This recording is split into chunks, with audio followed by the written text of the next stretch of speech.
1968, 1 an. 1969, 1970, 1971, 1972, 1973, 1974, 1975, 1976, 1977, 1978, 1979. Ça fait 12 ans facile.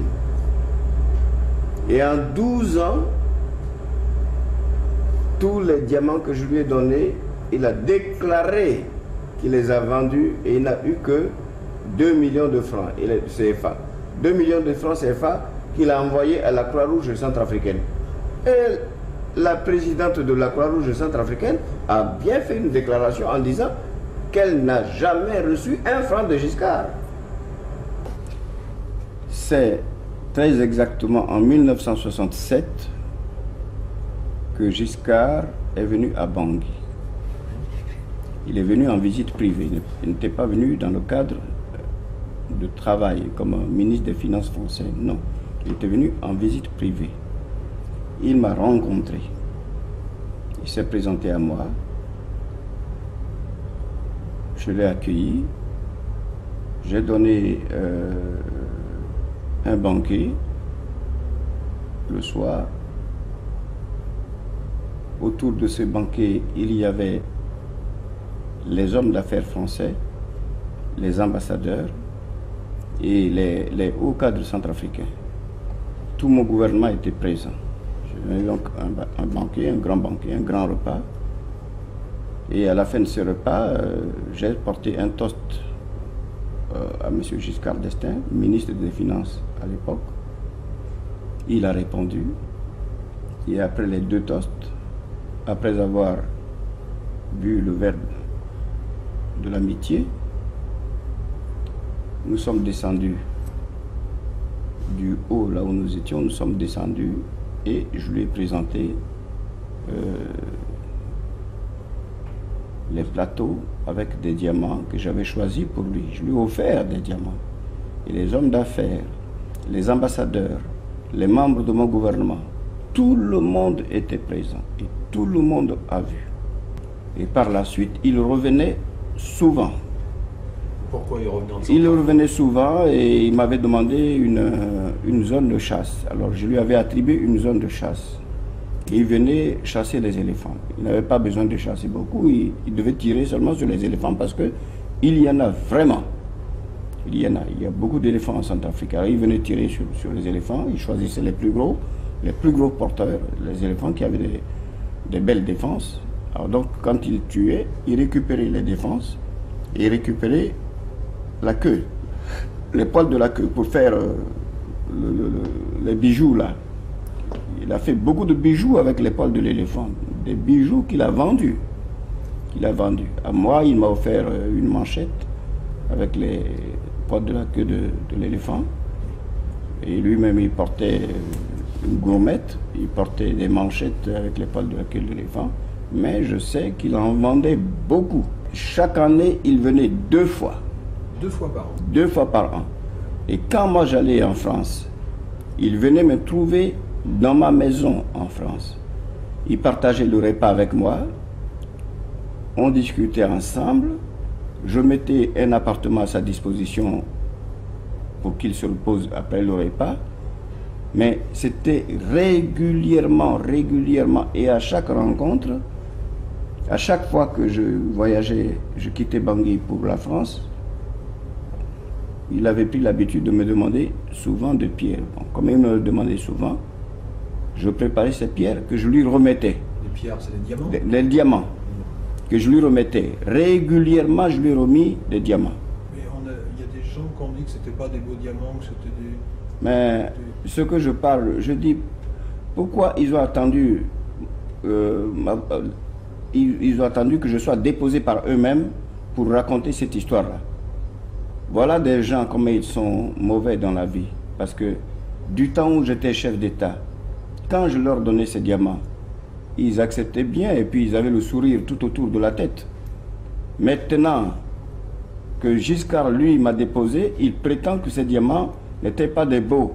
Mais pourquoi acceptait-il ce diamant? Pourquoi il me le... Mais actuellement, je souhaiterais bien qu'il me le rende. Parce que, oui, j'en ai besoin, puisque c'est pas beau. Mais je souhaiterais très bien qu'il me le rende. Tant pis, j'en ferai mon usage personnel. Giscard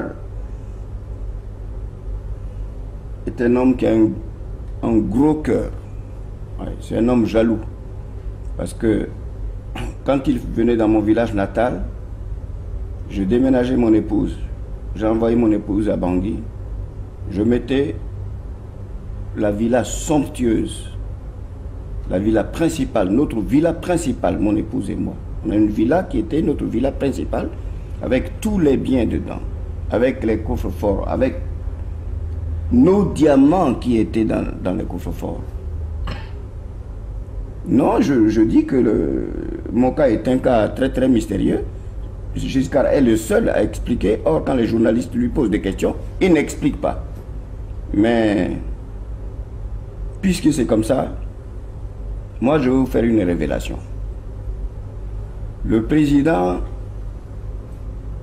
Félix Houphouët-Boigny, que je respecte comme un père, il n'a pas manqué de me dire à plusieurs reprises, par plusieurs fois, il m'a dit que Giscard avait fait que je n'avais rien fait. Et Giscard m'a noyé exprès. Et que quand il a décidé de me noyer, c'est Senghor qui l'a poussé. Senghor a dit il faut le faire. Parce qu'il est empereur et il faut le faire tomber.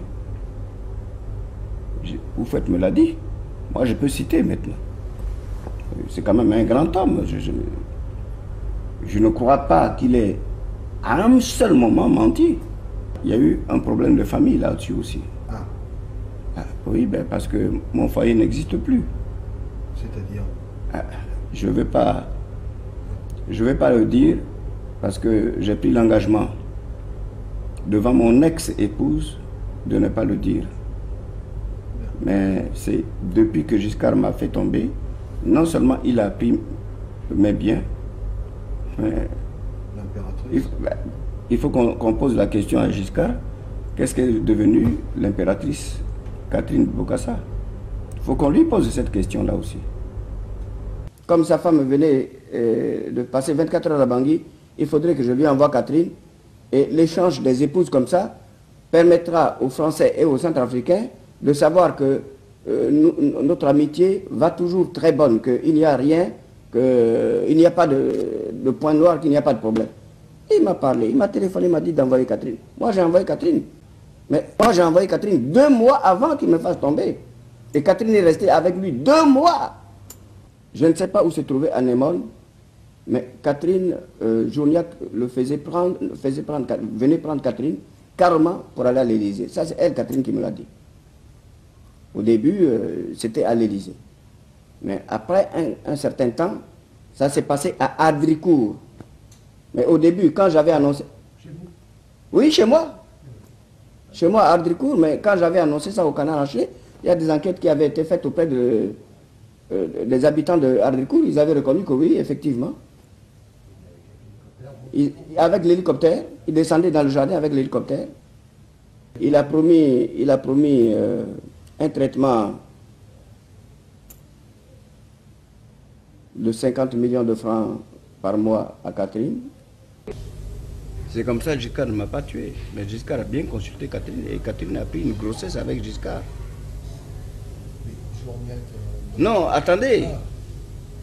Mais comme c'est Journiac qui servait pour les rendez-vous avec Giscard, c'était Journiac qui s'occupait de ça. Mais Journiac, Catherine l'a plu aussi. Puis il a utilisé Catherine. Journiac était devenu l'ami intime de Catherine et Giscard s'en est rendu compte. Il a su que Journiac lui coupait les pieds, couchait avec Catherine. Il envoie Journiac en mission en Afrique centrale, d'abord à Libreville, et Journiac prend l'avion de Bongo. Et il va au Cameroun. Or, ils ont mis un explosif. À peine arrivé au Cameroun, l'avion a explosé. avec Journiac. Il est mort dans l'avion. Il est mort dans un accident d'avion, là-bas, au Cameroun. Ça fait beaucoup les accidents d'avion. Hein? Ben oui, mais c'est pour ça, Giscard est très fort. Hein? Il est très fort. Et il a tué Journiac, parce que Journiac a couché avec Catherine. Quand Giscard est venu à Berengo en mi-décembre 78, il est venu, il a passé 10 jours avec moi, il est venu sans presse. Il m'a demandé de ne pas en parler. Alors moi, pourquoi? À chaque fois qu'il venait... Non, parce qu'il venait pour sa détente, puis il venait avec ses petites copines, il tirait 10 jours chez moi à chaque fois qu'il venait, il descendait directement avec l'avion DC-8 sur mon terrain privé au village natal, parce que j'habite à 80 km de la ville de Bangui. Giscard venait régulièrement, et chaque fois qu'il venait là, il me demandait de ne pas en parler à la presse. Alors, donc la presse n'en parlait pas, ni la presse locale, ni la presse européenne.